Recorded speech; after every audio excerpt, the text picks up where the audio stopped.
keep your Skype on or whatever, I'm gonna send you a link because this is related to.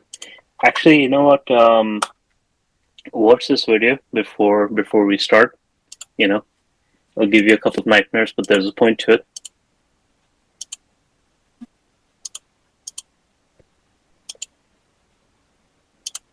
Up? Yeah. Why is Mario on crack? Actually, I should have sent it to you while the thing was going on.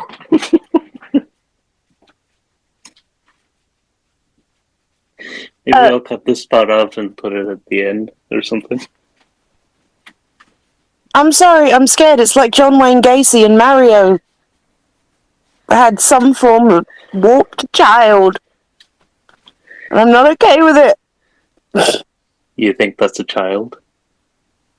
No, he's obviously an adult now. I'm He's sorry, the offspring. how would you feel if a baby came out of you and it actually looked like that? Just asking. Kill it with fire! I've given birth to the Antichrist. Fire might not even work. Bring the holy water and a priest. You sure don't want to poke with a needle and see if it deflates? I am 100% sure I'm not going near that baby. I ain't going near it. I mean, obviously it'd be my child and I would love it very much from a very far distance while it's on fire. Try again. So you're just leaving them paternity ward and pretend it's not yours, basically, and steal another person's baby. I wouldn't even steal another person's baby. I'd be like, do you know what? Clearly, I weren't planning on having kids in the first place. Now I've had this abomination. It's just not for me. I'm just going to go and get a cat and some books, and I'll be fine. You know, at that point, sometimes people have to learn to give up. And there are lots of people out there who have lots of ugly children, and they don't know how to give up. Like, you've just got to stop at some point and go, this is not for me. And if that was my first nope. This is not for me. If it's your 10th attempt, you're like, I got 9 of them, it's fine, this one can die. The problem is, I probably would have killed the other 9. If this one, I mean, if I've got 9 beautiful, perfect children and then this one comes out as an abomination, maybe I could try and do that weird sort of ugly duckling thing and hope for the best, but that probably won't work. Alright, we'll start the podcast now. Live from the Dexa Arcade Channel Studios in London, United Kingdom. Available on YouTube and all podcast platforms. You're listening to The Movie Penny Show with your hosts, Dexa and Hippie.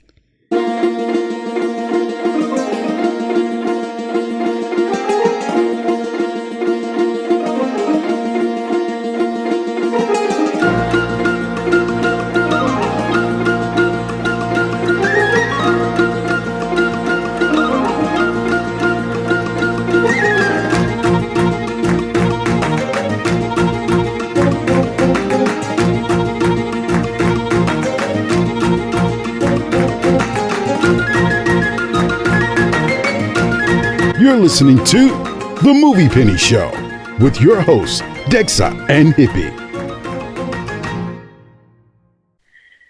Good morning, everyone. Dexa here, and we're doing something special today. We're doing our first movie review. Going to be reviewing today Unbearable Weight of Massive Talent. And today we are joined by my very special friend and frenemy, mostly frenemy, Hippie. How you doing, Hippie? Yo, yeah, I'm good. I'm rocking and rolling.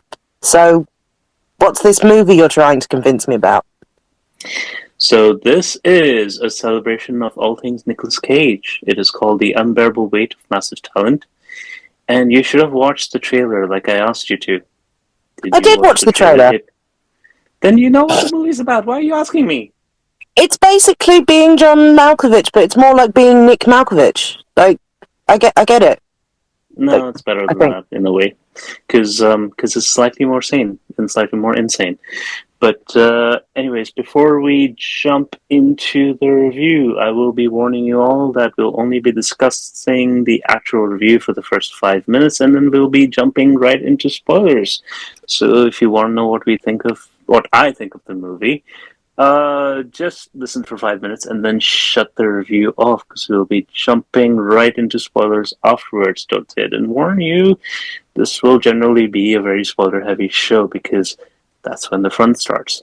But before we jump into the movie, I'm going to be first talking about the trailers that played before the movie started. So, first trailer that I saw was for Firestarter, based on the book by Stephen King. This is, well, it's Carrie, except it's an X-Men who's a pyromaniac and a pyrotechnic.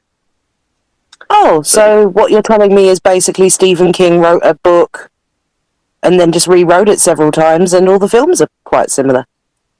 Well, I was told that he was really high in the 70s and he needed to support his drug habit, so... Who wasn't? Allegedly. Allegedly. Yeah. Allegedly. It's the 70s. Allegedly. Yeah. There's no allegedly in the 70s. We know it happened. If they say it happened, it happened. So, it kind of looks like shit. It has like an 8-year-old girl screaming all the time and setting people on fire, and there's literally Sounds like a line. any primary school in East London, to be honest. Yeah, and basically, the only line I took away from the trailer was one line where she goes, "I know I shouldn't burn people, but I like it." So yeah, whatever that means to you. If you guys want to watch it, great. If you don't. It basically looks like a shittier version of Carrie. All right, moving on. The second trailer. This this trailer was awesome. So film directed by Jordan Peele, who also directed Get Out. So you know it's going to be something interesting, a bit of a twist. So the trailer essentially has so you see a tornado and you see a lot of black people like running away from the tornado. Yeah, pretty much. Yeah. So I'm going to describe this to you, right? So the trailer's playing, and you see a bunch of people running away, and you know there's this black woman shouting, "Run!" And you know there's a guy on a bike trying to get away. And there's a scene of this woman getting caught in the wind and going round and round this twister, like she's been caught in it and she's going towards the center, right? And then in giant letters on screen, the word "Nope." That's the name of the film. Fair enough. So, you know, the only thing that sounds unrealistic about that trailer is a black woman running around going, "Run!" Black people don't have time to say run. I know this. I'm a black person. We just run. Well, there's no time to flag. Well, to be fair, she's one who got caught in the tornado. She's the dumb one. Oh. See, there's no saving some people. Yeah. All right, so the next trailer was for Top Gun 2. It's basically Tom Cruise back, and he goes to an academy, and the head of the academy went, "You know, I wasn't going to hire you, but Val Kilmer got cancer, and he told me to give you a job as a teacher. So don't fuck any of the female students." And he basically comes in and just shows them how to fly planes upside down. That's what I got out of it. That's kind of Top Gun, isn't it? How to fly planes real fast and maybe kiss pretty lady. Is there a pretty lady in the trailer? Yeah, there's a pretty lady in the trailer. I don't know who she is, but she's a pretty lady in the trailer. She's not blonde though. So whatever the fuck happened to that woman, you know, stuff. A career. Yeah. A career bigger than Top Gun, I believe. Yeah. So basically what you're saying is if you want all this nostalgia and love of an 80s movie, go and watch something else like Stranger Things, because Top Gun was rubbish. Let's move on. Yeah. Well, you know, if you want to, you know, bore yourself and watch a 55-year-old Tom Cruise pretend to be, like 40? That's fine. You can go in. Alright, next was Bob's Burgers, which I don't give a shit what any of you say. That's gonna be good. Is it Bob's Burgers as in the TV cartoon has become a movie, or Yes. is it? Yes. Okay, so And this isn't like The Simpsons, where Bob's Burgers has declined over time and it's gotten shitty, and now they're finally doing a movie to recapture some of their audience. yeah, It's it's actually still quite hype. yeah, it's So still good. And it's still quite sweet. So yeah, it's gonna be well worth watching. And anybody who disagrees should go away right now because you're not my friend. You're just not. Okay. well, you've got me on your podcast, and I haven't actually. I'm going to fess this up. Apart from clips and shit, I've never actually watched Bob's Burgers. It looks okay. I mean, it looks alright. This is why I hate So, you. like, maybe I'd need to catch up before watching the movie. I'm not sure. So, No, you can just jump in. You'll be fine. Okay. It's honestly a lot like The Simpsons. All you really need to know is, or you really don't need to know anything. Just watch the movie. You'll like it.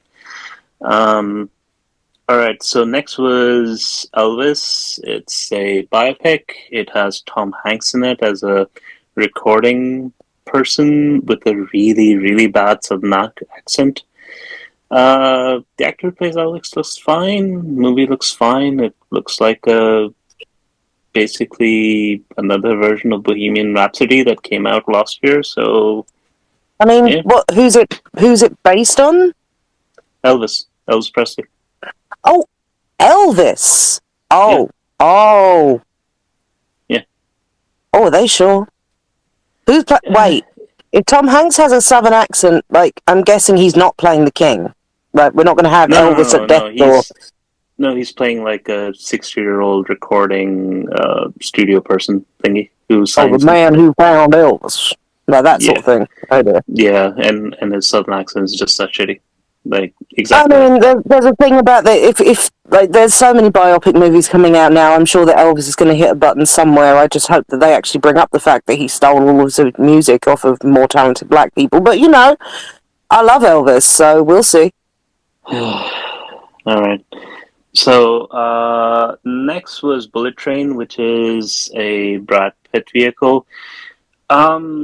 So when I saw the trailer, the first thought that came to my mind was they were like, okay, we need another John Wick. What can we do? What about John Wick on a train? Oh, yeah, but won't he shoot everyone? All right, okay, so we can have Brad Pitt instead of Keanu Reeves, and he hates using guns, so we can have loads of martial arts. All right, that's awesome. All right, so he's going to be on a train. Train needs to be really fast. Okay, so he's going to do martial arts on a train. We need a Japanese guy. Who can we get? Isn't Ken Watanabe available? Yeah, let's get him. All right, so he's in the movie. Ken Watanabe! All right, Yeah. okay. And, okay, so why does I he was use going to be guns? really skeptical, because this just sounds like they got Brad Pitt because Keanu was busy. Yeah, You know what I mean? Yeah, pretty much. Like, Even with the Ken Watanabe insertion, it sounds like this is a movie. He even has, like, the stupid Keanu Reeves beard. So they're pretty much making John Wick on train. And they literally have the thing where it's like, I don't use guns. I don't like using guns. I'll do this without using guns. So, and apparently Ken Watanabe has a gun. So, I don't know. Okay. One of them ones I guess we'll just have to see. Yeah, it looks stupid. I don't care. Yeah. And then next, right before the movie, we saw an ad for Pedro Pascal selling his brand of wine. This is the stupidest ad I've ever seen. He literally walks around and goes, I steal everything. I stole this house. I stole this car. And then he literally walks in the room. There's a woman reading a book, How to Steal Saturn's 8 Rings. And I'm like, okay, but the one thing I will never steal is this wine. Is it at least called the Mandalorian wine? No, it's called the Castillo It del is the Diablo. way wines? It's the Castillo del Diablo. Oh, Castillo did. That's actual wine, dude. That's not his wine. That's just a wine. They make a very nice Rioja. So they just put an ad for wine in front of the movie for no reason. Yep, they just put some random ad for wine. It's a very nice wine. I mean, their Tempranillo is a little bit tart for me, but their Rioja's just fine. Great for cooking with, guys. Just saying. All right. Please don't come for me. It's great for cooking. Great in the holidays. All right. Last ad was last ad, and it was an ad. It wasn't a trailer. It was an ad for Great Western Railway. It was an ad of the famous five chasing after a pedophile through various cities. Pedophile ran away in a taxi, and they ran away. They ran after him on a train, and they eventually caught him in London when his face went through a post. His face went through his own wanted poster. Good. Yeah, friendly family fun on a railway we all know is not family friendly. Yeah, and allegedly. Children paying slightly less than a taxi to travel to Manchester and Cardiff and Bristol and London, unaccompanied with a dog. So the famous five, they're not unaccompanied, they're with each other. But I just don't recommend, if you have 5 children, don't think that that's just a template for what you can do during the summer holidays. Like, the famous 5 were very specific. You know? Yes. It's also a template I mean, if you don't like your kids, you could. But, you know, there's easier ways of putting them in care, you know? Yeah. Just call social services, they'll take them away. Just tell them you beat them. Easy. That is how the ad should have ended. There should have been a social worker waiting at Paddington Station going, "Hi, where have you guys been?" Yeah, that kind of should have been. But, you know, whatever. We'll crack Probably on. standing off screen, you know, that's how it usually goes.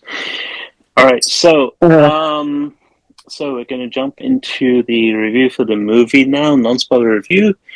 And Hippie, please tell me, you watched the trailer for the movie. Yeah. What do you think the movie's about?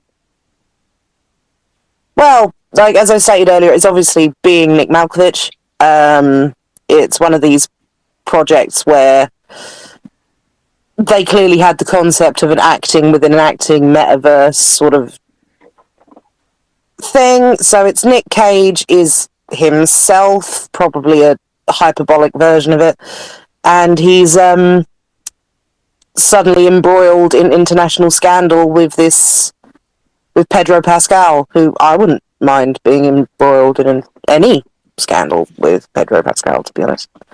Especially if he was saying, like in that trailer, "I love you, man. I love you too. I love you, Pedro. It is the way." Yeah. You know? Tiffany Haddish is like in the FBI. Love the fact that she's rocking like no weave, no nothing, just natural head. That's fantastic. And I guess it becomes a sort of FBI style caper. That's my impression anyway. Well, it's actually CIA, not FBI. So same difference. I'm from same the UK. Same difference. Same difference. Doesn't really play into the story. All right, so yeah, you got a general sense of what the movie's about. And oh, by the way, if anybody out there complains that we're giving spoilers because we're only talking about the trailer, because if you don't like the trailer, why are you going to watch the movie? But anyways, so generally going through the cast, Nicolas Cage is the standout in the movie. He's awesome. He's fantastic. He plays a bit of a parody of himself. Like, he plays a bit of a mixture of all of his best roles, quote unquote. Right. So we're going to get like a Raising Arizona Ghost Rider. Yeah, pretty much. Pedro Pascal is okay. He doesn't go up to the level of Nick Cage, because Nick Cage is very over in the entire movie. He just overdoes everything. Pedro Pascal doesn't go that far. I would really like him to, but he is very, very endearing, and you really find it hard to hate him. And given the plot of the movie, it kind of makes sense why he's acting the way he's acting. So yeah, I'm alright with it. Tiffany Haddish she's in a couple of scenes. It's not really that great a role. It's fine. Doesn't matter. Sharon Hogan is awesome. She plays Nick Cage's wife. Okay. She's great. How about my baby, MPH, Neil Patrick Harris? How'd he do? He acts like Neil Patrick Harris. Doesn't really matter. Like, he just... Like, if you've seen Neil Patrick Harris... Neil Patrick Harris always does. That's not the point. If you've seen him being a douchebag in a... Yeah, if you've seen him being a douchebag in a role, then he's a douchebag in a role. Lily Mosheen plays his daughter. She's fine. Doesn't really make much of a difference, but she's fine. Uh, yeah, and that's pretty much it for the cast. Yeah, the movie is really, really good. I would say that if you're a fan of Nick Cage, if you're a fan of his movies, especially his earlier movies like The Rock or Gone in 60 Seconds or stuff like that, or National Treasure, you'll really, really enjoy it, and you'll really, really enjoy it, especially if you're a Nick Cage fan. Like, there's a lot of references to his movies.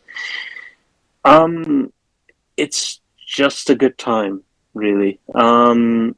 If you're a Nick Cage fan, I would not complain. This movie's great. I'd give it a 9 out of 10. If you're not a Nick Cage fan, this might not be your thing, especially if you hate Nick Cage, because I know people who hate Nick Cage as an actor. They hate his overacting. So you'd probably think this more as a 6 or a 7. But overall, this movie is awesome, and I highly, highly recommend it. All right, so we're going to jump into spoilers right now. So hope that helps you make your decision. And we're going to have fun talking about the spoilers for the movie. And we're actually going to spoil the entire movie, so don't listen to spoilers if that's not your thing. So take care, and see you for the spoilers. And 5, 4, 3, 2. Alright, so welcome to the spoilers section. Hippie, you still here with me? Yeah.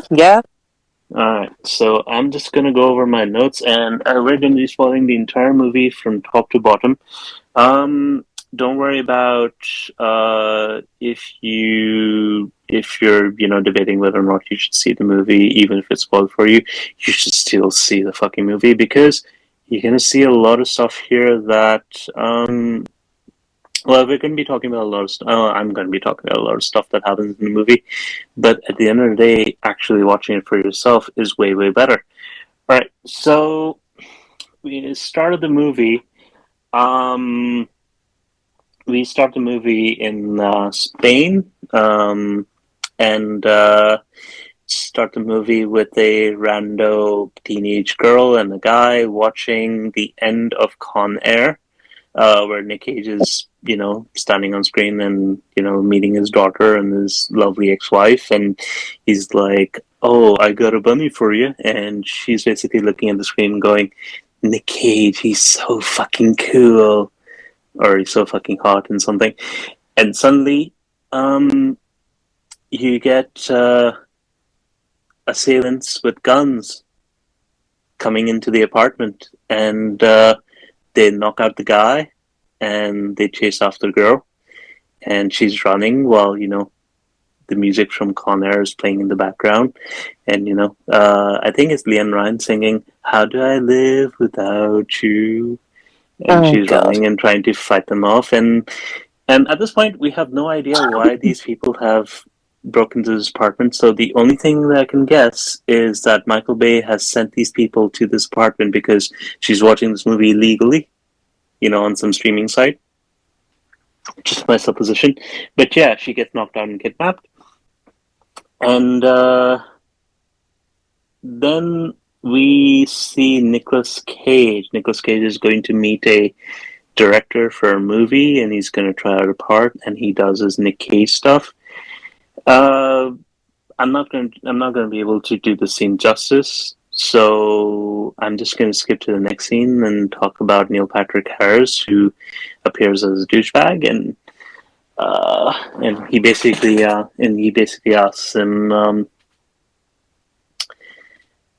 have I gotten the part? And the guy goes, "Don't worry, you'll get it eventually." And he goes, "Okay." And then we get a scene of Nicolas Cage talking to himself.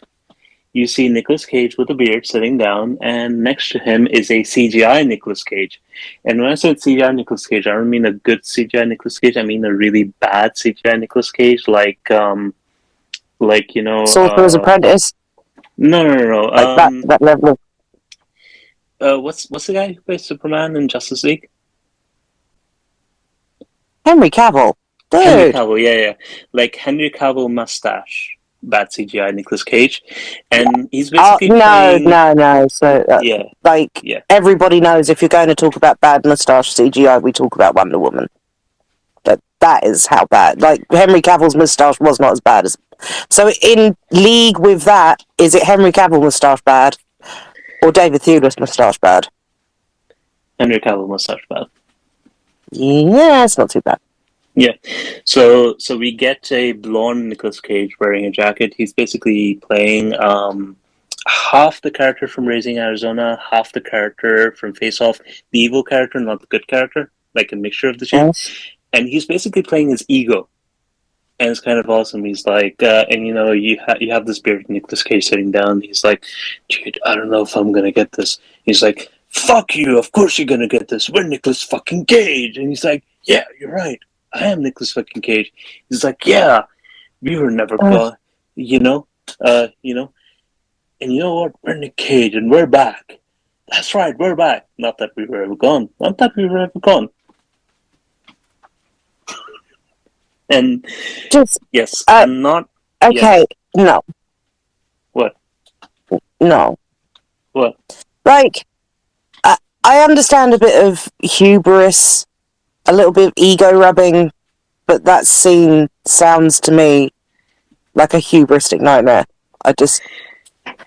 It's kind of awesome, and like it does take you back a bit because you're wondering, like, you know, do other people see the blonde Nick Cage in the leather jacket? But you're like, no, it's just in his head, and he's just sitting down. He's having a conversation with himself in front of everyone. So, especially while driving, that was weird. Like he's literally in the passenger seat, and he looks towards him, you know, looking away from traffic, and like it's weird, but it's also kind of cool. Yeah. I'm going to remain sitting on this fence. But do continue.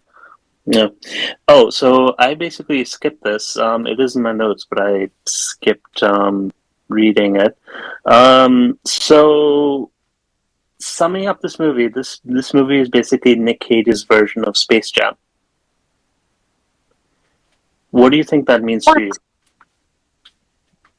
No, honestly, Look, what do you if think there's that no means to Bugs you? Bunny, then I'm not feeling this as an analogy, but Well, the blonde Nick Cage is your Bugs Bunny, but what do you think? What do you think that means?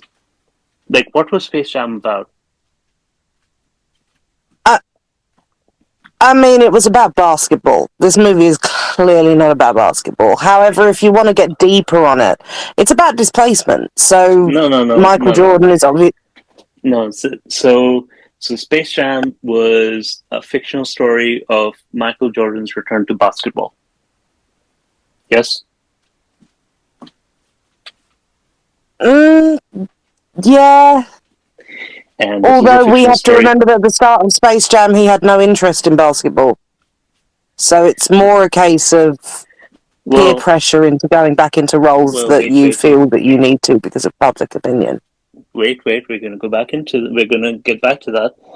Okay, so after Nick Cage has a conversation with himself, he meets up with Neil Patrick Harris, and Neil Patrick Harris takes him to a massage parlor where they're both hit with long sticks with feathers on them, and Neil Patrick Harris moans in pleasure, and Nicolas Cage is yelling out in pain, and he goes, "What the fuck is that this?" the that's the bush thing that you get hit with? I've forgotten what type of thing. That's a thing? That's actually it's a bush. Yeah. I know a lot of my friends who, like, in the past, they're Russian and stuff. They get that sort of thing done. It's apparently very nice. I'm not sure about being beaten by tree branches, personally. I'm a little too melanated for comfort. I mean, I don't want to be sitting on a massage table and then get triggered and, you know, get the switch. Weird, what? Bro. Like, do people do that? Yeah, I mean, I go for a massage to get a massage, dude. Like, I don't want to be beaten like I done run a slave. You know what I mean? I'm not okay with that. But apparently, you know. Apparently, Neil Patrick Harris likes that in the bedroom. But yeah. Hashtag Milky Bar people. I don't know what to tell you. Yeah. So Neil Patrick Harris is getting beaten up and he's moaning, and Nicolas Cage is like, "What the hell is this?" And he's like, "Oh, this is awesome. This is a new type of therapy thing. Do you like it?" And he's like, No, I really don't. And Neil Patrick goes, oh, it's because they're not hitting you hard enough. And then they start hitting him harder and he starts screaming and blah, blah, blah. Yeah, so after that, goes to meet his wife and daughter. Well, he actually goes to meet his daughter first. They're in therapy together because apparently they don't get along. Because Nicolas Cage is extremely full of himself and he keeps talking about himself, and his daughter is literally like, yeah, I don't want to talk about it. If I get into it, then, I'm just gonna basically scream and yell and blah, blah, blah. And he's like, no, I want to get to know you, and I want to watch 100-year-old German film with you. That's my favorite film of all time. And she's like, yeah, that's sure. And yeah, so there's a whole scene where Nicolas Cage goes to his ex-wife's house because it's his daughter's sweet 16 birthday. And she has a birthday, and he gets a call from his agent, and his agent tells him, you didn't get the part. So he gets really depressed, and he gets drunk, and makes a fool out of himself, and then his wife drives him home, and she goes, you need to fucking get your act together. And his agent, forgetting... Basic setup. Yeah. So, forgot to tell you, his agent basically called him with an offer before, telling him that Pedro Pascal wants him to come to his birthday party, and he's going to pay him $1 million to do so. And Nicolas Cage is like, why the hell did I do that?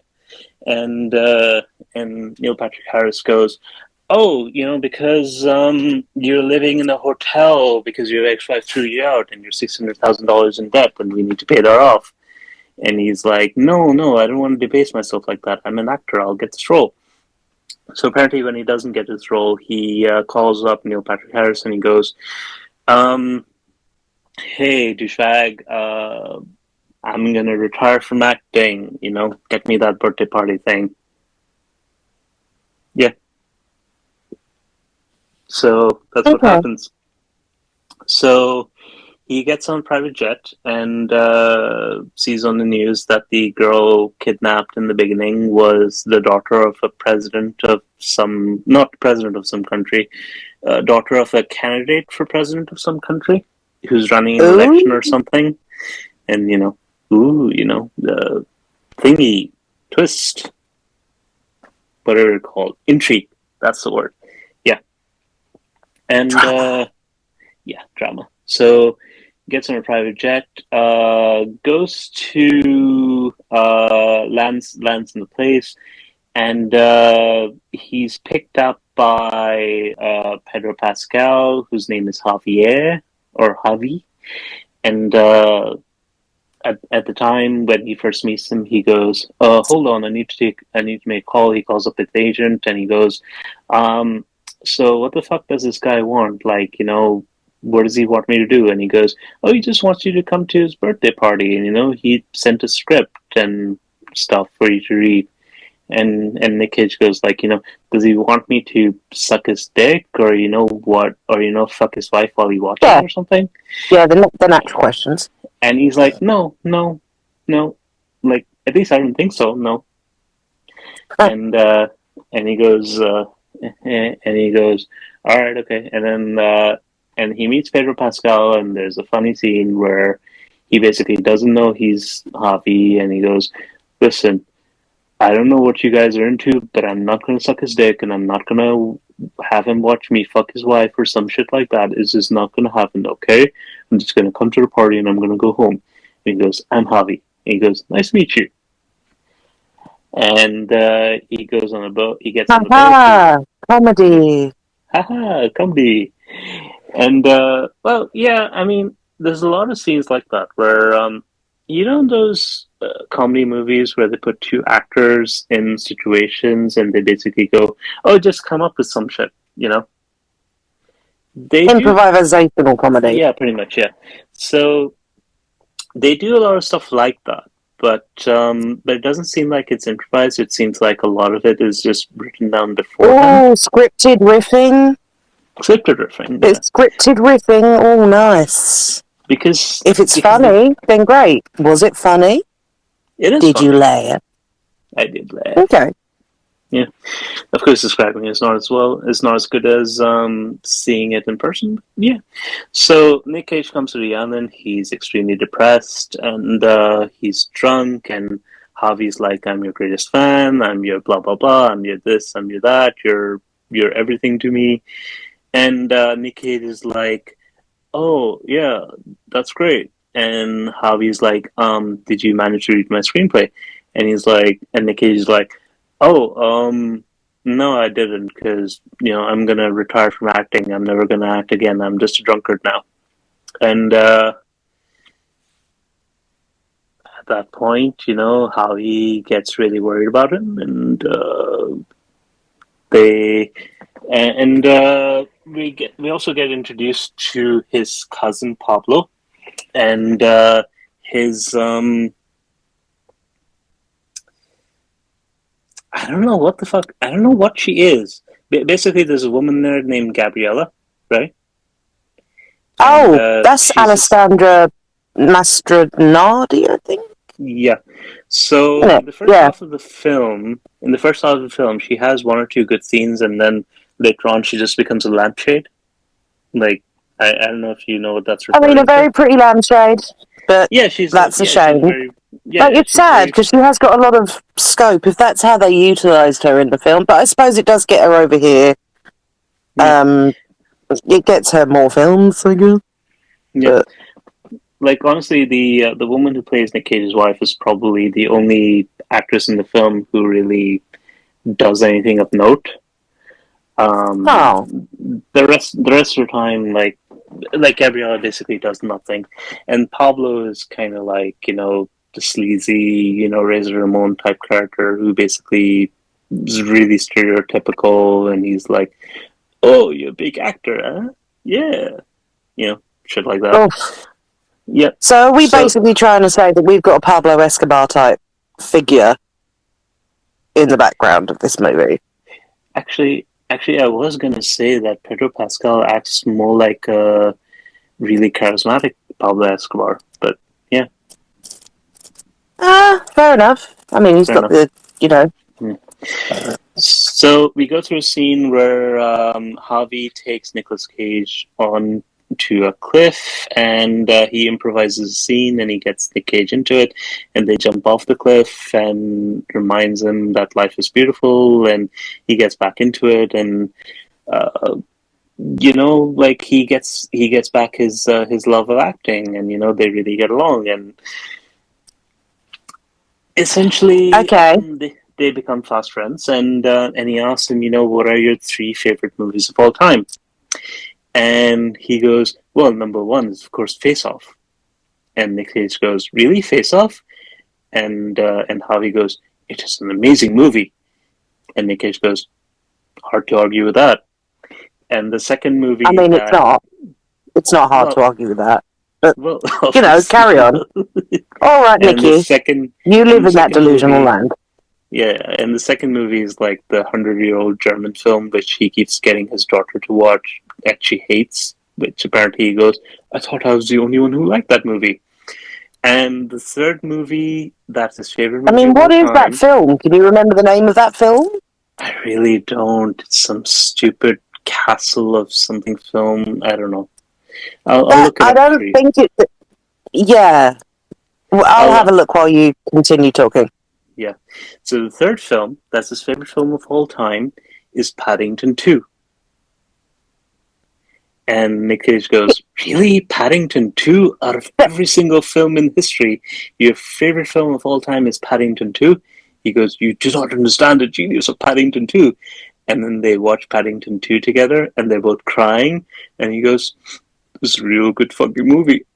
And Pedro Pascal goes, I told you. I mean, okay, yeah, we're doing the whole bromance thing. We're obviously setting that up. Yeah.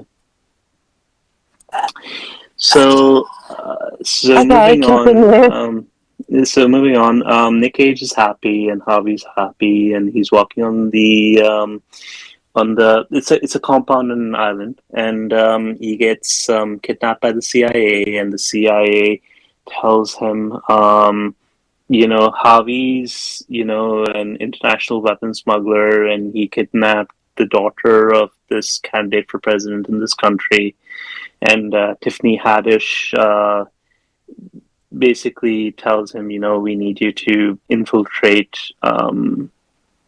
his compound and find the girl. And she has a partner, Ike Barinholtz, whoever the hell that is, who's named Martin, who's kind of shit and doesn't really do much in the movie. Tiffany Haddish is fine. She just kind of is there as a CIA agent lady. Like, she doesn't really have much else to do. She's fine in the role. And Nick Cage is like, no, I don't want to betray that guy. He's a really great guy, and he, helped me get back into acting.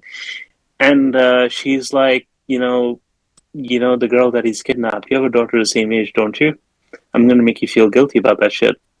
And he's like, okay, I'll help you. And so Nick Cage decides to help them. And general fun stuff follows. Nick Cage trying to be a CIA agent and knocking himself out and nearly getting killed, etc., etc. And there's this whole scene where Javi's at a party, and he's like, on my birthday party today, I wanted to invite Nicolas Cage because my father and I never really got along, and we never really agreed on anything. But one thing we did agree on was that Guarding Tess was an amazing movie, and we both loved it very, very much. And it spoke to both of us. I didn't even know what the hell Guarding Tess was. Apparently, it's a movie where Nicolas Cage is guarding like a really old woman or something. He's like a Secret Service agent. Yep. It's actually, do you know what? Guarding Tess is not a terrible film. If I can remember correctly, who was the old woman? It wasn't Shirley MacLaine, was it? Or was it? I don't know. I can't remember. It was one of those old starlet actresses. So it was like you had Nick Cage doing what he does best when around better talent, bouncing off them. Yeah, it was Shirley MacLaine.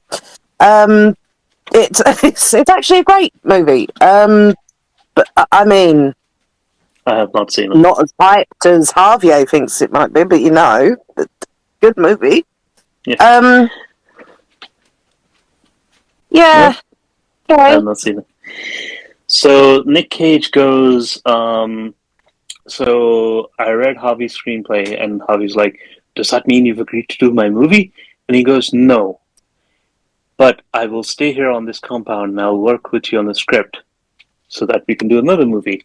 And Javi's like really happy, and it gives him an excuse to stay on the compound, to look for the daughter, because apparently the CIA thinks that the daughter's on the compound. So Nick Cage is going around the compound looking for the girl, and the CIA goes, oh, we think she's in this room, on the compound. And he goes to the room, and Javi, cuts him off, and he goes, Nick, I realize what we must do in order to write our screenplay. I know what we must do first. And he goes, what must we do first? We must take LSD. And Nick Cage goes, oh, fuck it, fine. And they both take acid, and they drive into the city, and they act like fucking idiots. And it's this weird thing where it's like, Nick Cage is amazing on acid, and Pedro Pascal is literally like sitting there and going, dude, you're fucking crazy, but I can't be that crazy, okay? I need to keep some semblance of normality here, because I need to go back and shoot the Mandalorian after this, Oh, so it's but I mean, it's quite nice to always see that actor letting go in a scene.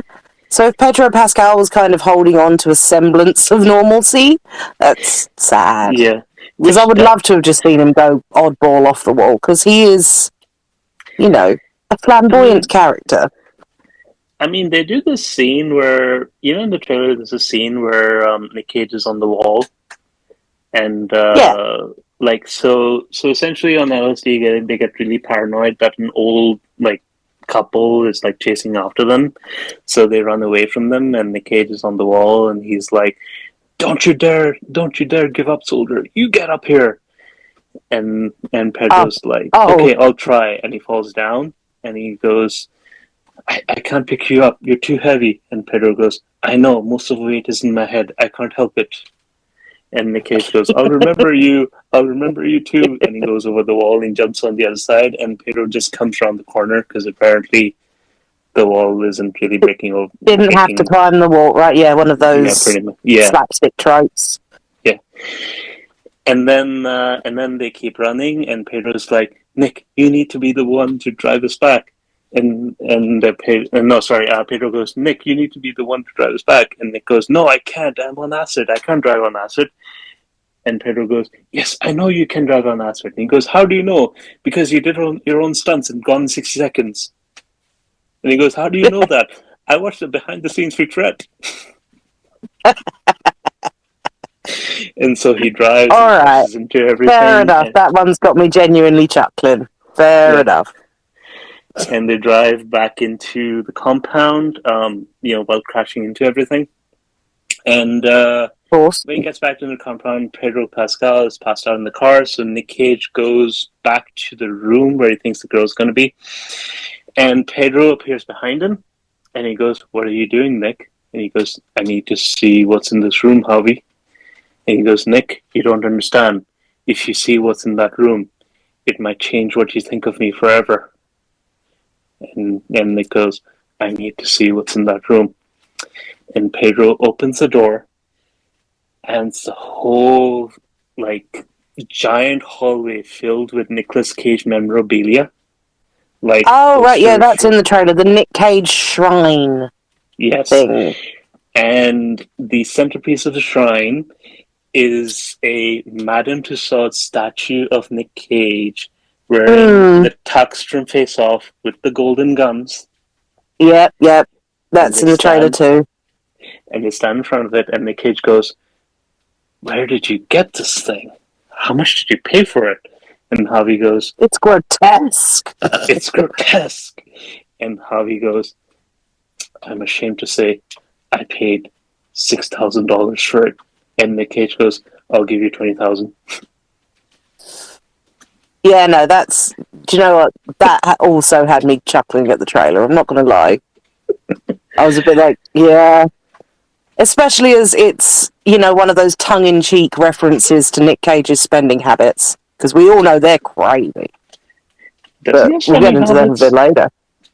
We'll get into them a bit later at the end of your review, dude. All right. Because, they're brilliant. I'll actually find a list while you're still going through the movie, because... oh, boy.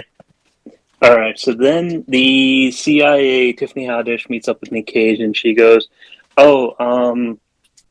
you need to add kidnapping to your screenplay. And Nick Cage is like, no, what are you talking about? He's going to know something's wrong, and, he's going to figure it out. And, she basically convinces him that, you need to make this movie for general audiences. You need to put in action. You can't just have like a buddy thing, with Harvey all the time. You need to actually have some kind of action, and you need, people need to be able to, bite onto something, because the whole acid thing. While they were on the whole acid trip, like Harvey realizes that the movie should be about the relationship that he has with Nick Cage, right?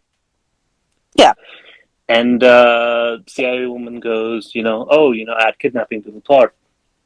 And this was a scene in the movie where Nick Cage goes, you know what? I don't think he's the guy. I don't think he's your guy. Like, and the CIA and Tiffany Haddish goes, wait, what do you mean he's not the guy? Like, what makes you think that? And he goes, well, it's my actor sense. It's my je ne sais quoi. Like, I just don't think he's the guy.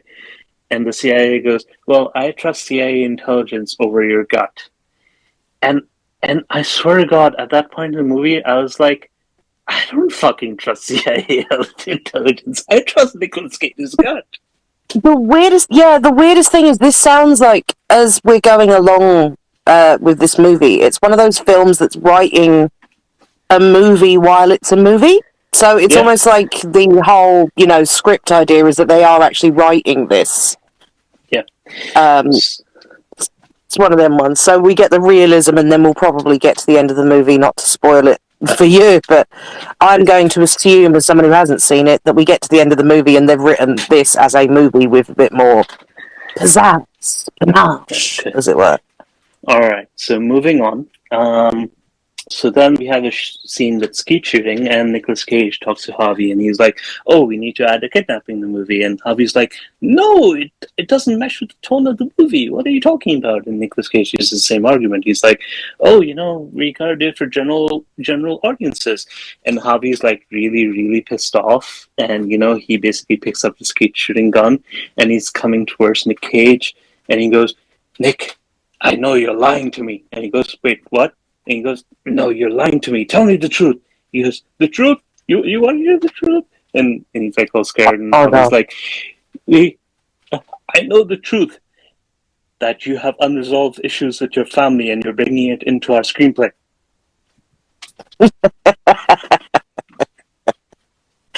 Nice. And he goes, Yes, that's right. I do have unresolved issues with my family, and I am bringing to that screenplay. You're right. I have a really bad relationship with my daughter and my ex-wife. Yes, you're right. And then the next scene, Harvey brings his wife and daughter to dinner to the island without telling him. Like they basically just appear, and they're like, "Nick, are you okay?" And he's like, "Yeah, wait, how did you get here?" And she's like, "Well, Harvey called us and told us you really needed us and that you were in trouble, and we just dropped everything and rushed all the way here." And he's like, "Yeah, I'm okay. Like, he shouldn't have done that." He's like, "Why are you here?" And he goes, "Well, I'm writing a screenplay with him." And his ex-wife gets really pissed off, and she's like, "Seriously? You called us all the way out here because you're having trouble with your screenplay? Do you know we left 2 cats in our house? Do you know how hard it is to clean up a dead cat?"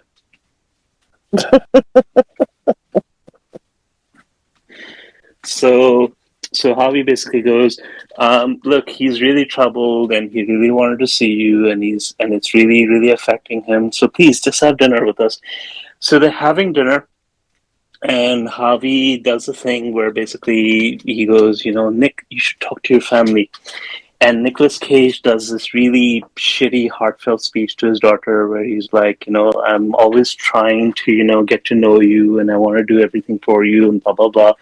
And his daughter basically unloads on him and tells him the whole thing of like, how he's a shitty father, and he has too much of an ego, and blah, blah, blah.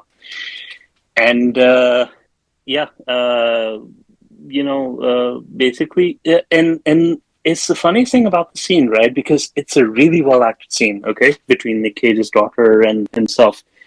It's a really, really well acted scene. But the thing that caught me in that whole scene was they never blink. It's like a 3-minute scene. The daughter never blinks. Nick Cage never blinks. They're just staring at each other the whole time.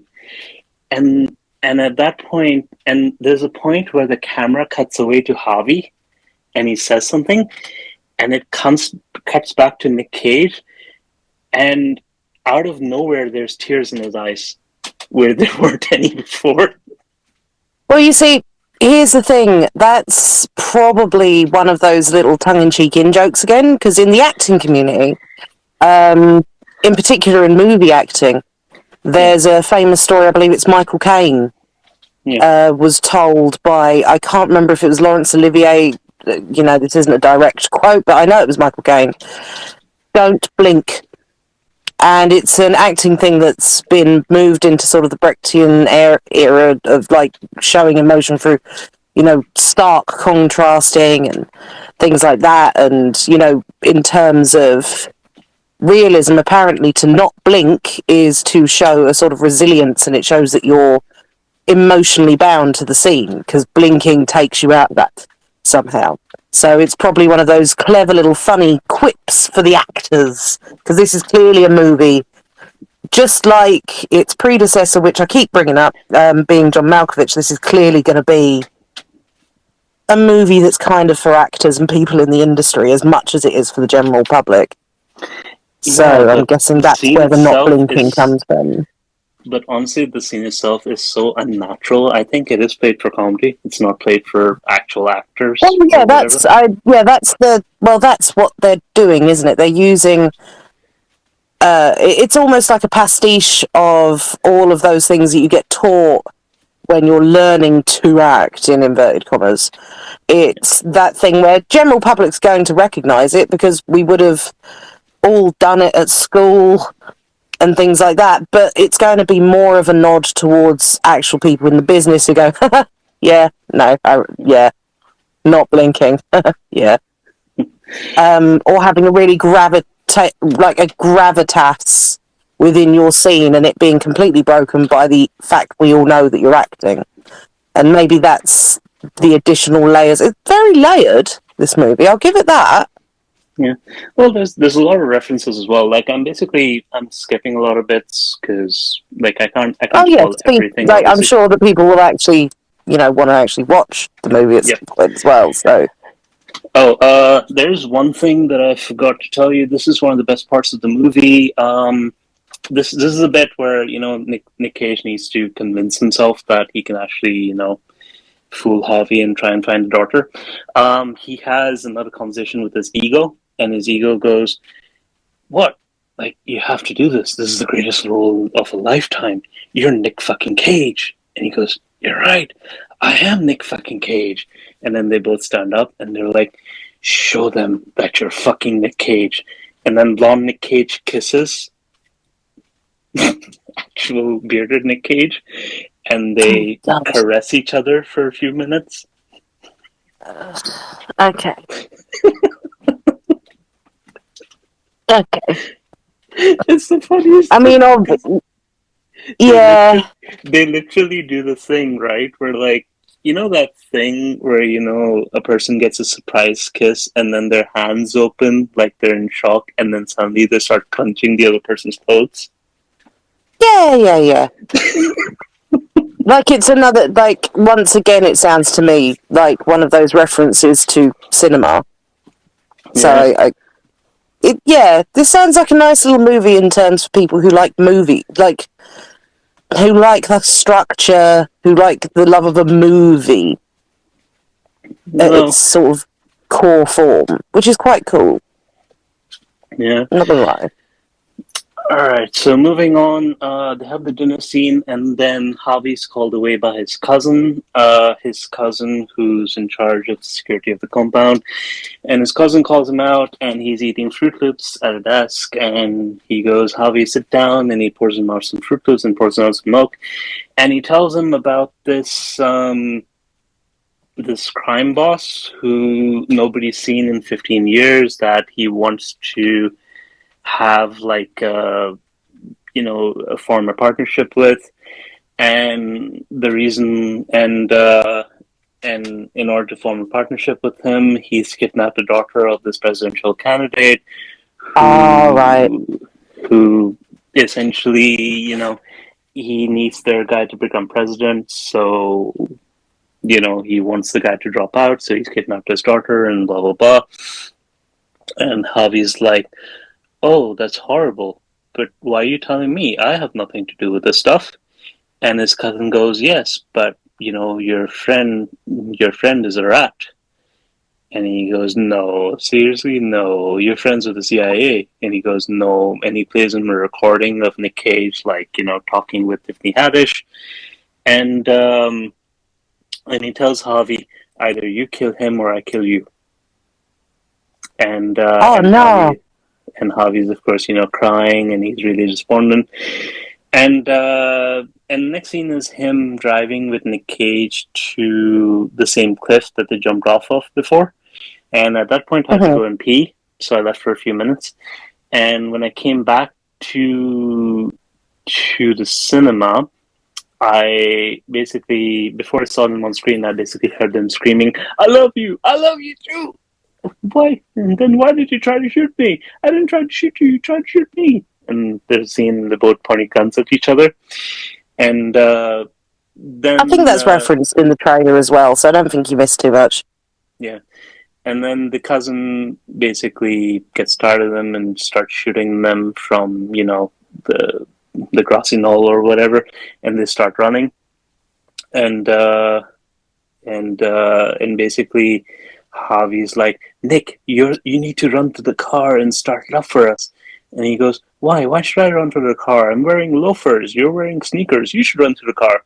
And he goes, no, I know you can run to the car faster than I can. And he goes, how do you know that?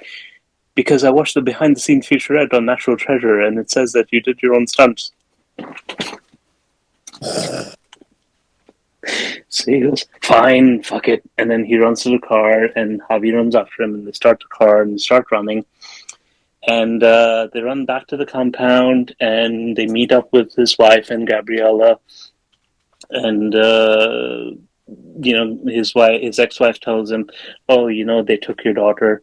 And he's like, oh, shit. Well, we need to go get her. And Javi's like, no, we need to run because they're going to chase Elvis with guns. And they run to the CIA safe house, and they find out that this, and they don't find out actually. The audience finds out that the CIA safe house has already been taken over by the cousin's Pablo's men. bet has compromised the CIA.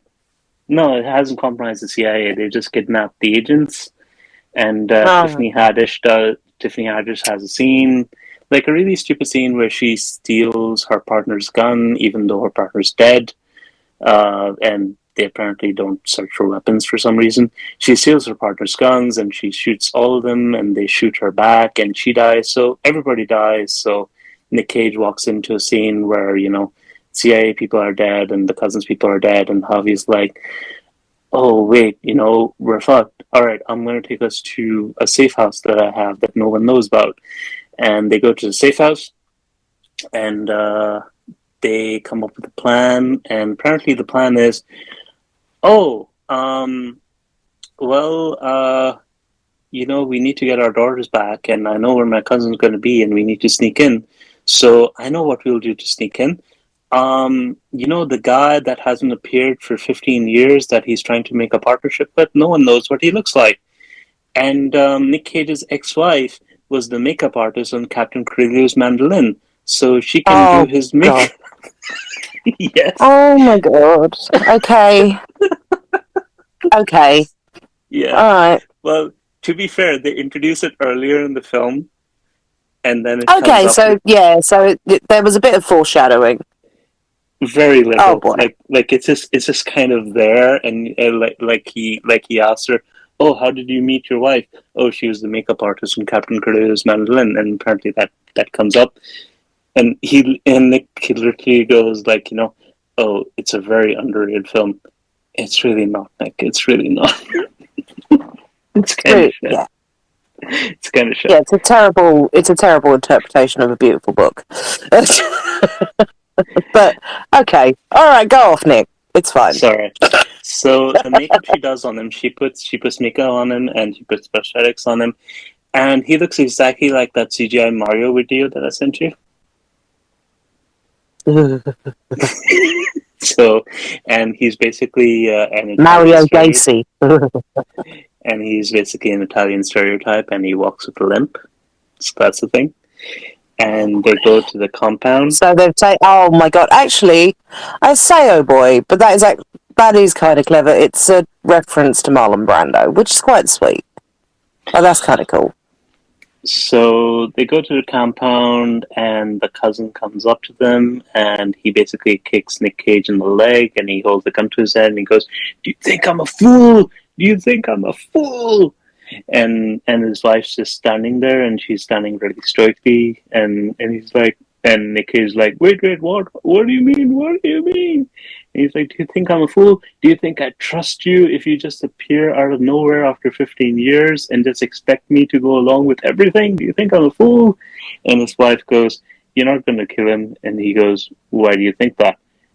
Because if you wanted to kill him, you'd have done it already. So don't waste our time. And he of course relents, and well, she like his wife, like what's the actress's name again? What was it? Uh, Let's see. Sharon Hogan. Sharon yeah. Horgan. Yeah. So she's Irish in the movie, and she's very, very good. She's very, very good. I will say that. Okay. Yeah. So so they let into the compound, and then they have a map from Harvey, and he basically says, "Oh, she's being held in the basement." So they go down to the basement to find, their daughters, and they sneak around, and they're caught by a security guard, and the security guard brings them up to the cousin. I think his name's Pablo or something. So Pablo goes, "What the hell were you doing down there?" And he goes, "Oh, it's me, Mario. And I was looking for the girl because I don't trust you." And really stupid Italian accent. And Okay. they're actually brought to where the girls are. And he basically sees his makeup falling off, and he's like, "What the hell is this?" And he basically grabs his gun and holds it to his hand. And he goes, "Nobody move!" And he tells his wife to basically take his daughters and run. Take the daughters and run while he's holding him. And so they run away, and there's an action scene where Nick Cage basically shoots everyone there, and Harvey helps out a little bit as well. Apparently they crack shots because that's the thing. And they run to the car, and the kidnapped daughter sees him, and she goes, "Nick fucking Cage? Really?" Okay. Which is funny. So they get in the car, and they're running, and there's a car chase. There's cars chasing after him, and they're like, "Where do we go?" "Oh, we need to get to the American embassy because they'll keep us safe." And they're like, "Okay," and they're running. They're on the road, and then in the middle of the thing, Javi's like, "I need to stop. I'll hold him back, while you get away." And he's like, "No, you're stupid. We'll go together." And Javi jumps out of the car, and Nick Cage comes back for him, and he's like, "What the hell are you doing?" And he goes, "You'll never get away while they're chasing you. I'll hold him back." And he goes, "Okay, my brother, I'll see you." And Javi grabs a gun, and he's ready to fight, and Gabriella apparently gets out of the car as well, and she has a Uzi. And they stand in the middle of the road shooting at 3 cars while they're being shot back at. Which is the thing. They're not even shooting from cover. And they both get shot in the shoulder, and they're off screen, and you're supposing they're dead. And then there's full Nick Cage action movie mode. Yeah, pretty much. And there's a whole scene where Nick Cage is running through the streets of Madrid, and they get to the American embassy, and there's only one car chasing them from behind. So they're in the embassy, and Pablo basically gets out of his car. He grabs Nick Cage as the hostage. And the kidnapped daughter of the president person, she basically finds a knife in the back seat, and she throws it to his daughter, who throws it to Nick Cage, and he basically stabs the guy behind him and then yells "ah" for a very, very long time. And then the scene changes, and you see Nick Cage's daughter running towards him, but it's not really Nick Cage's daughter. It's apparently another girl, and his wife's hair has changed. And apparently there's a scene, there's this very Michael Bay scene where they're seeing their daughter from below, and her boobs are going up and down while she's running towards him. As you do, yep. In slow motion. And she hugs him, and then you basically pan out, and you see that they're watching a movie on the movie screen. And it's the end of the movie, and everybody starts clapping, and he's watching it with his wife and daughter. And then everybody gives a standing ovation, and then Nick Cage meets Javi, and Nick Cage is like, "Congratulations, Javi, your movie is really awesome." And he's like, "Thank you, I could have done it without you."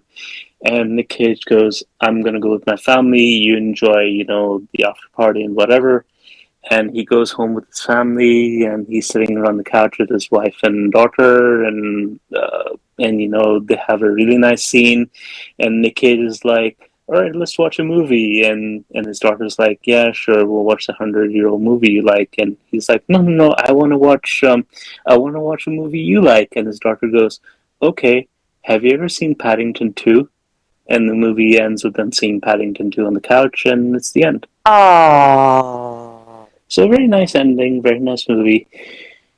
Oh yeah, and there's also a very nice reference at the end of the movie where Nick Cage is talking about his guitar, and he goes, you know, my wardrobe artist, he picked out this belt for me. Initially I wanted a scorpion on my belt because I thought that'd be really light, but he gave me a belt with bees, and I went, not the bees, not the bees. But apparently I ended up wearing the scorpion belt anyways, so that's another reference for you. And it's a very good movie, especially if you're a Nicolas Cage fan. Well, mostly if you're a Nicolas Cage fan. I mean, it really sounds to me like a love letter to Nicolas Cage fans. It really is. It's. I mean, even that ending sounds a little bit like, oh my god, I've forgotten what the movie was called. But was it The Hollow Man? Or there was. I mean, Nick Cage has done more films like that, where he's a family man who abuses the fact that he's got a family that loves him and does all sorts of crap, and then finds out it's a wonderful life. The Weatherman. The Weatherman, right, there we go. They never reference that movie, though. That's a sad thing. Well, that's the ending, isn't it? It's that sort of idea of, and then they all lived happily ever after because the father realised that he needed to prioritise his family. Yeah. And I mean, okay, so just going back to a couple of things that you missed out on. So, number one, I mean, you've been talking about the 100-year-old movie. Like, it's a really important film. It's the Cabinet of Dr Caligari. So it was a Robert Wagner, excuse my German, production. It was a German film, and it basically is what is considered by film critics in particular, it's the godfather of horror as a genre in film. And I mean, I would argue that it's also maybe an uncle to science fiction, because it was basically and it's a very clever film to use in conjunction with this being Nick Cage's favourite film, because it's about a guy who... okay, so I'm going to try and remember. It's been a long time since I've seen this film, but two guys go to a carnival and they meet... film. Yeah, 100%. The Cabinet of Dr Caligari, 100%. Okay, like, it's... Right. I mean, I did film at uni in my English, as part of my English course in first year. I did film, and one of the I've always been kind of, I like early horror stuff like Frankenstein, all that sort of shit. 100 years ago, really? It's 1922, yeah, like 1922, 1920. Well, yeah, I've got a feeling that it's earlier than that, but it's basically it's one of the it's the godfather of horror films, and you know what I'm like. And I love a good black and white, especially a silent movie. And I can't remember who played, and the actor who played Dr. Caligari. Do you know what? I'll just Google it. Alright, so what's the plot? Just go into that really quick. So basically, two guys go to a carnival and they meet Dr. Caligari, who he does something called Soman. Can't pronounce it. It's basically he hypnotizes people, and he says he can see the future. So it's basically Island of Dr. Moreau before Island of Dr. Moreau. It's what gave birth to that. Basically, and then someone's going to die, and then that person does die, but who killed him? It's that sort of thing. But I mean, it was not only pivotal in cinema, in and of itself, because obviously German cinema, especially in black and white, was inspirational to what we see as classic cinema in Hollywood, because a lot of those directors fled to Hollywood at the start of, the mid 1920s for obvious reasons. But yeah, it's really important in terms of this film because obviously it's the idea of rebirth. It's the idea of supernatural, as it were, in a sense, leading to sort of action. And the idea of, subterfuge and things like that, it all plays into it, whilst, it's almost like it's trying to say that we're trying to do something new, but we know it's already been done before, which is odd. But it's actually quite a common trope in cinema. Well, fair enough. Maybe it is his favorite film, so that's why he, put it in. Yeah, I mean, I wouldn't be surprised if that was, in fact, it turned out to be Nick Cage's favourite film. He just said, no, I'm going to say this film. It's going to be this film. Because a lot of actors are sort of informed to watch films of that nature when they're learning their craft. But moving on, the other thing that was brought up was Nick Cage's spending. And I'm surprised you don't know this. I don't know how he's managed to skirt bankruptcy like a fiend. I know that he's had tax issues. Like that's Oh, my friend, buckle up.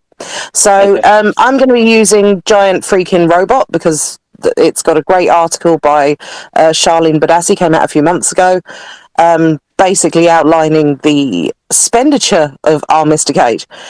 But you see, so we're going to start all the way back in 2019. He just turned 58 and he blew $150 million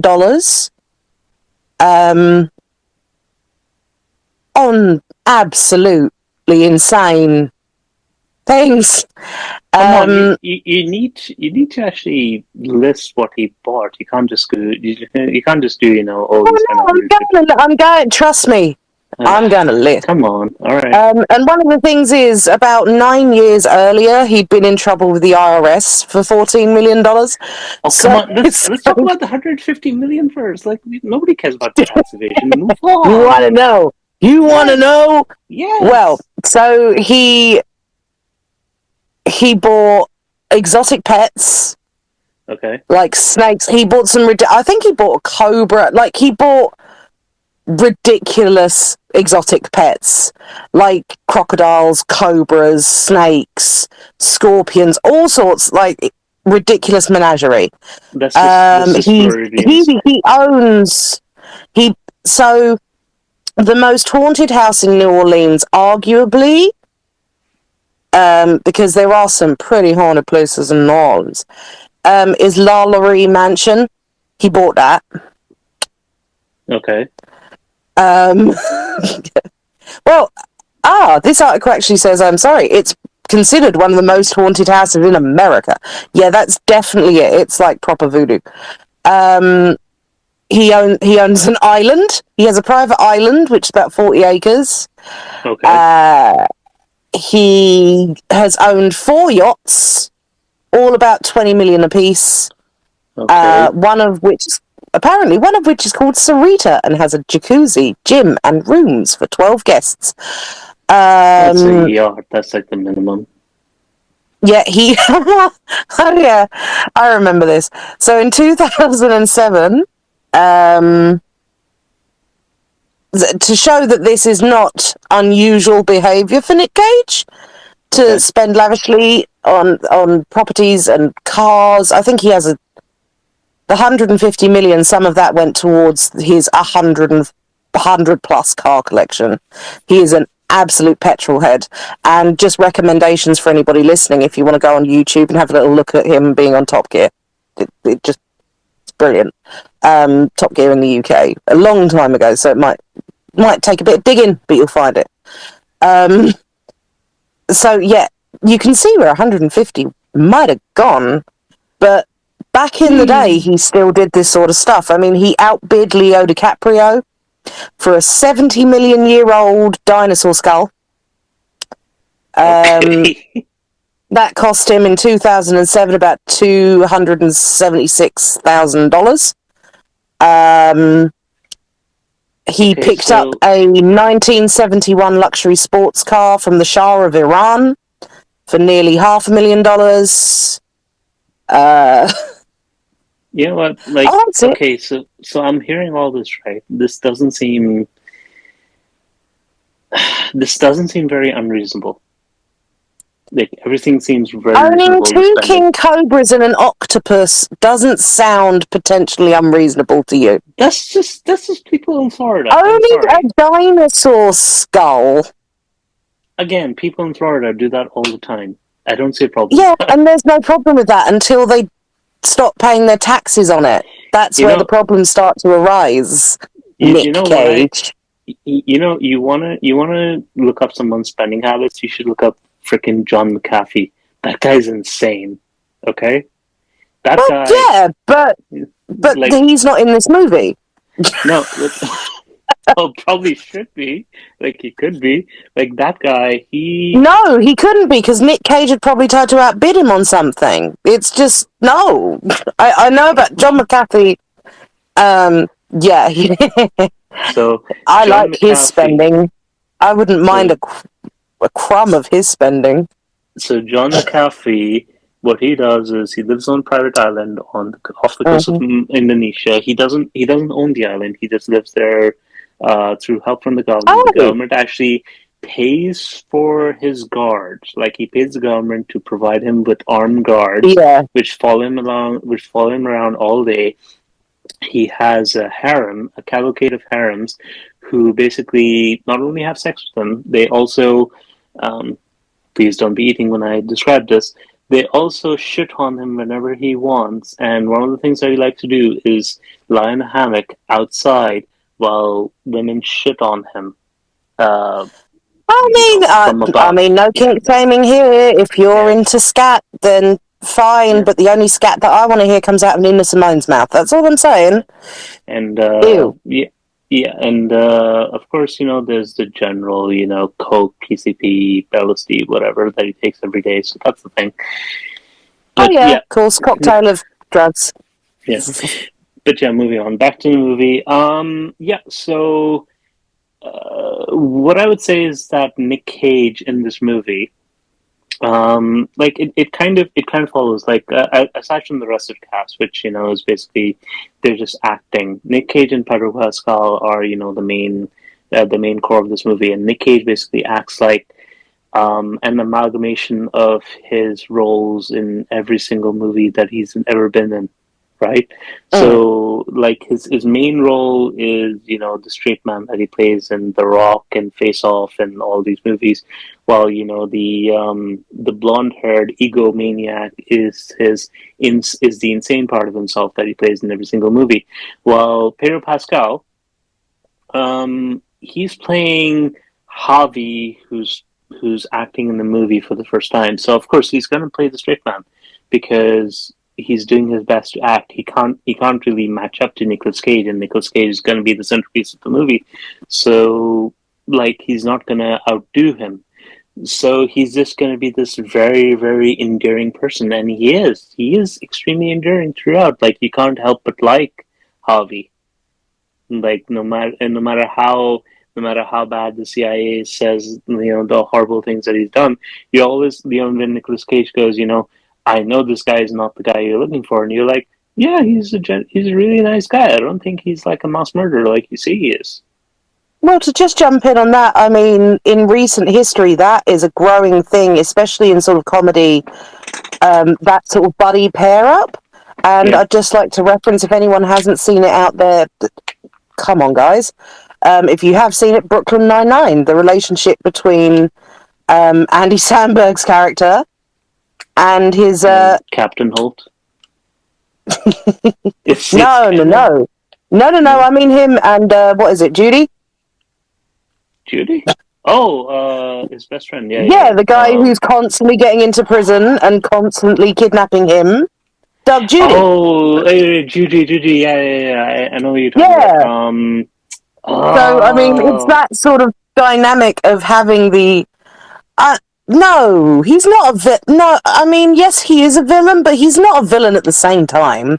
Like, I know, but technically, is he a villain? Like, he doesn't want to do it really, except he kind of does enjoy it. no, except Like, no, except Javi really isn't a villain, and like whatever. I mean, no, we've already established we've got Pablo Fett out there for that. Yeah. So Pablo Fett, he's basically a Far Cry villain. So if you've seen, if you've seen any of the villains, He's a Far Cry villain. yeah, That's pretty much. He literally has like the same, like if you've seen Voss from Far Cry 3, he's basically just an archetype of that, in movie nice. form. Okay, so yeah, it's harking back to a lot of the villains that we probably would have seen in Yeah, 90s movies. yeah. So he has I wonder literally, who was the big in same 90s monologue. movies. So he has the same monologue, and he's, I'm evil, don't you know? And he makes jokes of it. And he's like, "Ooh, you're an Moustache actor." twirling. Yeah, pretty much. Yeah, the whole thing. Yeah, and he has the henchman who's smarter than him, and he goes, "I don't like the CGI Mario guy. I don't trust him. You know, he has too many polygons. You don't understand." And he goes, "Guard the entrance, you bastard," and whatever. And he sends them away, and then they both get killed, and etc. etc.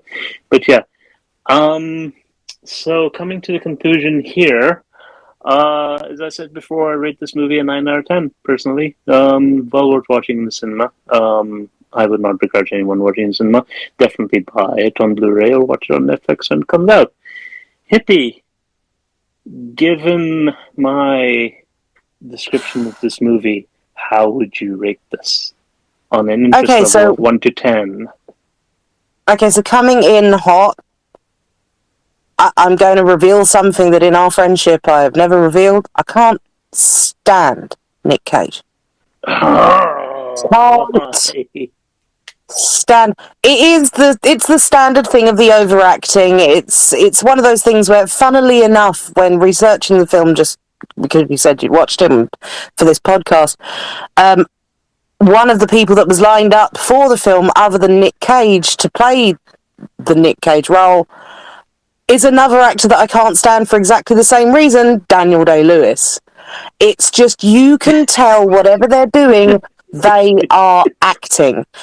But, and I will give this to Nick Cage, since Ghost Rider, the subsequent films that he has brought out, I've been able to stomach a bit more.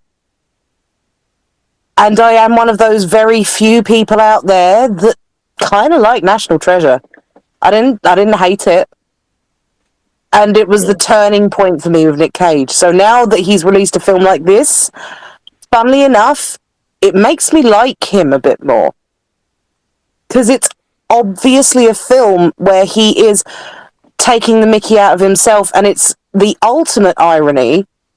It's fantastic that he got this role, and I don't know whether they geared the script around that fact, because we start the film with Con Air. Who is in Con Air? Nick Cage and John Malkovich. So it's just the constant referencing of, ha ha, John, I have a bigger budget to do my movie. Like, ha ha, John, like, I can make my movie iconic too. 2 fingers in the air, deuces, I'm going to go stroke my cobras. You know what I mean? It's like, and fuck it, go for it. I would actually probably watch this movie. I would, at the moment, I'm going to give it a 5/6 out of 10. That watchable, so I'd probably go. It's more than that. It's worth more than that. No, like, look, as a person who Nick Cage, like a fungus, is growing on me, like an infection on my foot. It's just slowly taking over, like Nick Cage's venom. But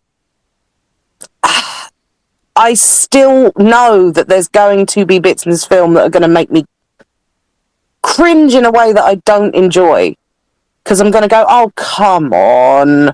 I know you're trying to be obvious with the trope, but come on.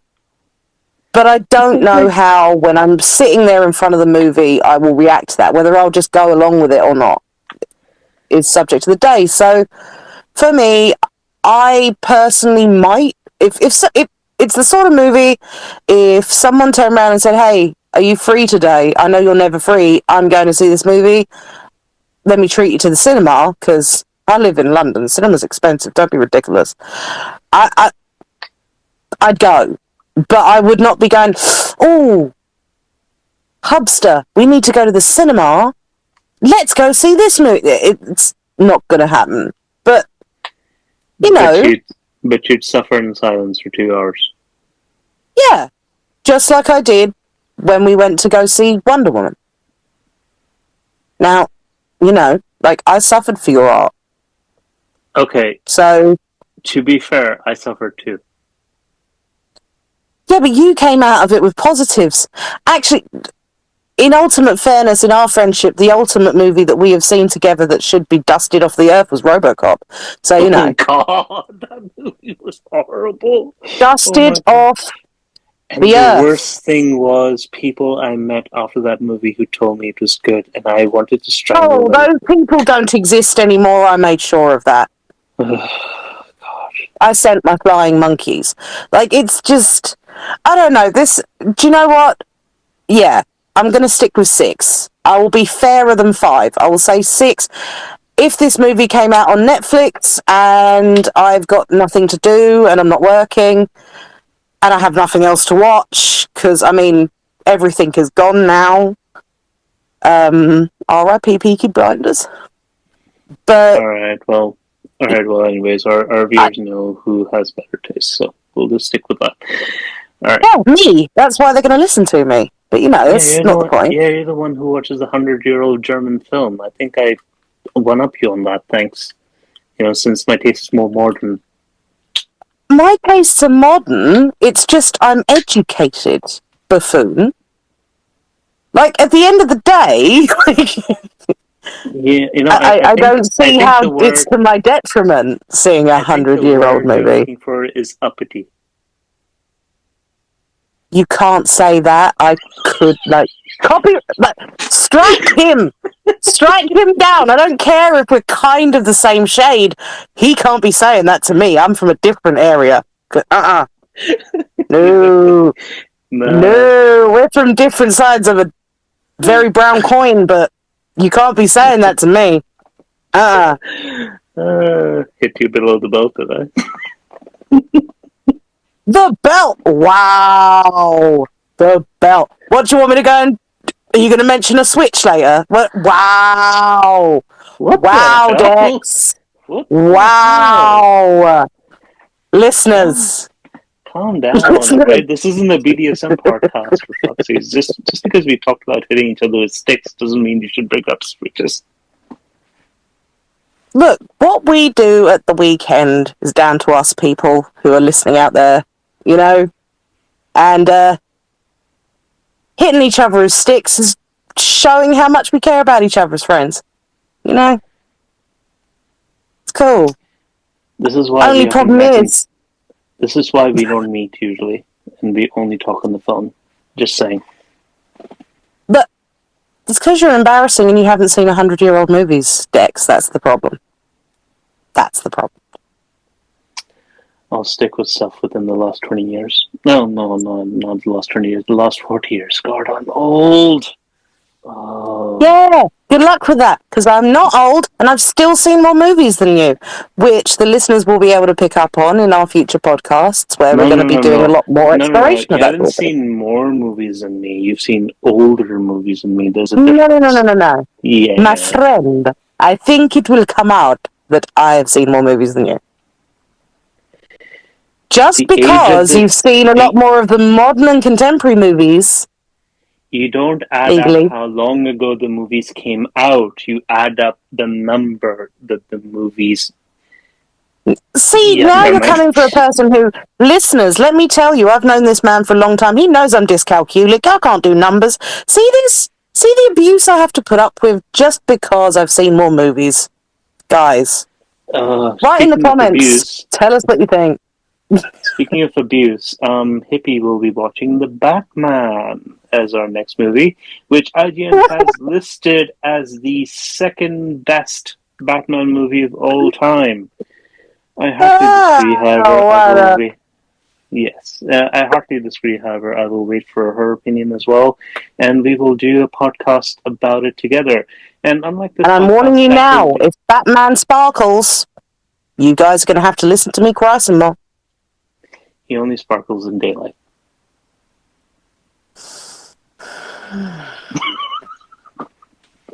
Hey, at least he's grumpy while doing it.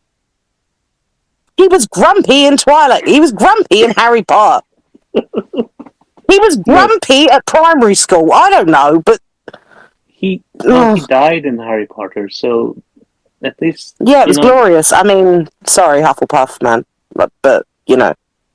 Oh, wait, my mistake. They made a play, they brought him back to life. So, that's the thing. Oh, no.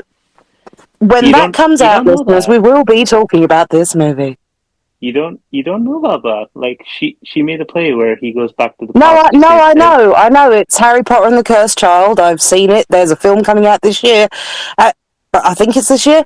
And yeah, when it comes out, we will be discussing it, and it will probably be a special 2-hour, 3-hour-long podcast. I don't know. No. I'm not watching anything done by that. Oh, hell no. If you're making me watch Batman, if you are going to make me watch Batman with Robert fucking Pattinson, you are going to watch that Harry Potter movie. I don't give a shit. I don't care. You can suffer through the bad wigs. If I've got to, you've got to, and I'm a Potter. You know I'd cut my sleeves. I bleed Slytherin. So, you know. Who's the black woman in that movie? It's Hermione, isn't it? They made her black in the play, didn't they? So, Hermione was black in the play, but obviously in the movie she's going to be played by Emma Watson, so she's not going to be black. We can discuss that along with a lot of other stuff at length on a whole podcast. I will go off, but I'll need you to... It would actually be good, because you're coming in cold, as you're not really a Potter fan, so... I'm really not really a Potter fan. The last really movie that I liked was Prisoner of Azkaban, and that was only because Which is fair, it was the best one. Yeah, and that was Alfonso Cuarón did an amazing job. Yeah, Alfonso Cuarón directed a really, really beautiful movie, and then Goblet of Fire was shit. So, yeah. Yeah. Well, yeah. We will discuss that when closer to the time, and once we've both watched that movie. All right. So look forward to that, and we'll come back on another podcast with another generally new movie in maybe a week or so. Like, this podcast is going to be on and off again, depending on our schedules. But we'll try and do it as regularly as we can. Thank you for listening. Thank you for Hippie for joining me today. You're welcome. Thanks, guys. All right. And this is Dexa signing off.